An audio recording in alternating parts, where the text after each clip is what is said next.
According to standard operating procedure, if an FAA flight controller notices anything that suggests a possible hijacking, the controller is to contact a superior. If the problem cannot be fixed within about a minute, the superior is to ask NORAD, the North American Aerospace Command, to send up or scramble jet fighters to find out what is going on. NORAD then issues a scramble order to the nearest Air Force base with fighters on alert. Although interceptions usually occur within 10 or so minutes, in this case, 80 or so minutes had elapsed before fighters were even airborne. It's a mind-bending anomaly. Not a single U.S. Air Force interceptor turns a wheel until it's too late. There are no jets at all. What if they were so confused and had been so deliberately confused that they couldn't respond? The reason that they didn't know where to go was because a number of conflicting and overlapping war game exercises were taking place. It involved the insertion of false radar blips onto radar screens in the Northeast Air Defense Sector. Center Team U, we have a problem here. We have a hijacked aircraft headed towards New York. We need someone to scramble some F-16s or something up there to help us out. Is this real world or exercise? Is this real world or exercise? There was another exercise, Vigilant Warrior, which was in fact, according to a NORAD source, a live-fly hijack drill being conducted at the same time. With only 8 available fighter aircraft, and they have to be dispatched in pairs, they were dealing with as many as 22 possible hijacks on the day of 9/11, and they couldn't separate the war game exercises from the actual hijacks.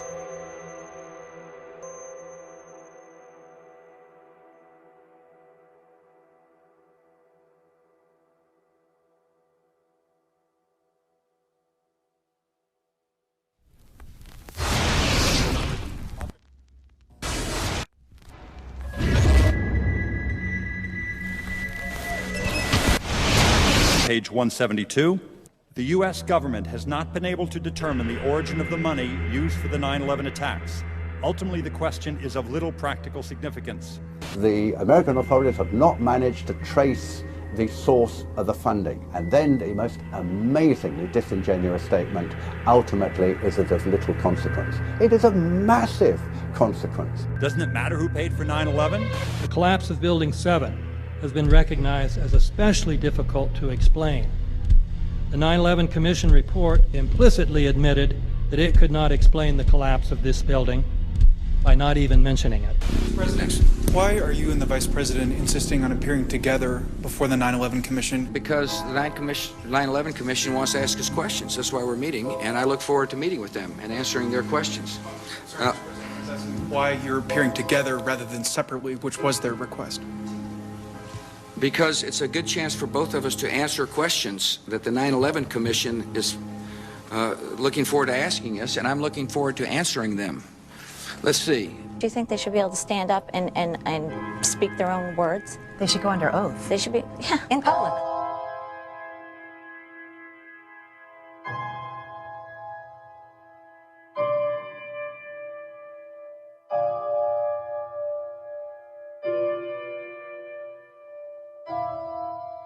Don't you think that the families deserve to have a transcript or to be able to see what you said? Adam, you asked me that question yesterday.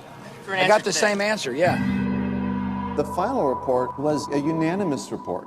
That means that if there was a single commissioner who had any objection about anything, that fact would be dropped from the report.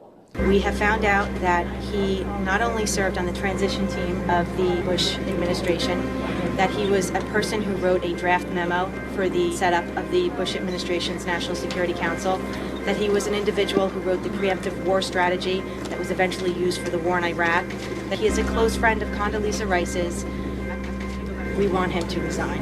There is literally nothing in the 9/11 report that the Bush administration did not approve of. We can understand, therefore, why the Commission, under Zelikow's leadership, would have ignored all the evidence that would point to the truth, that 9/11 was a false flag operation intended to authorize the doctrines and funds needed for a new level of imperial mobilization.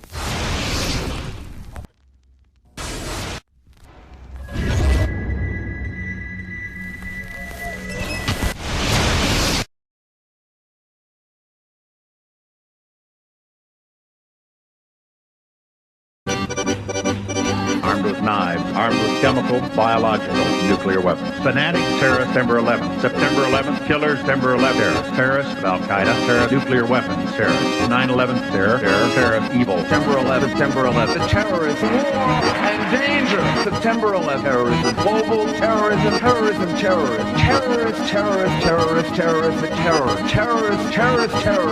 September 11th, global terrorism, terrorism.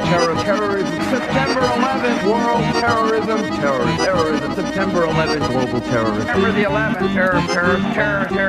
Weapons of mass destruction. September the 11th, terrorists, the evil terrorists, no. Terrorism. The words are hypnotically repeated.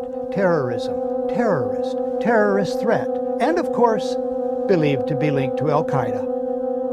But it's the so-called war on terrorism that's in our faces practically 24/7 as the inescapable focus of our existence. One day, our grandchildren will look back on this time and ask, how was the war on terror won?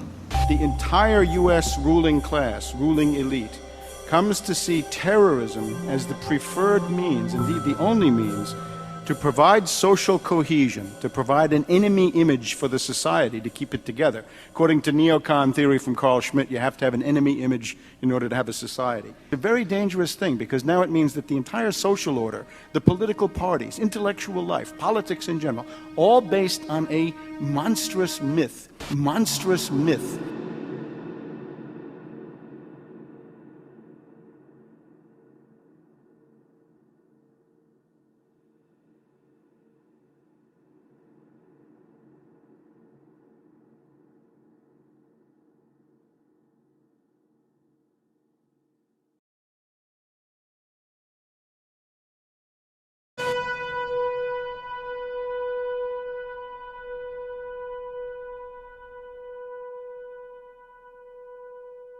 Look, the CIA has done in this country, what they've done to us is unbelievable. Look at the terrorist acts that have occurred. The CIA behind most, if not all of them. We had the Marine barracks. We had our embassy in Kenya. We had Pan Am 103. We had the USS Cole. We had Oklahoma City. We had the World Trade Center in 1993. That helped the terrorists blow up the World Trade Center the first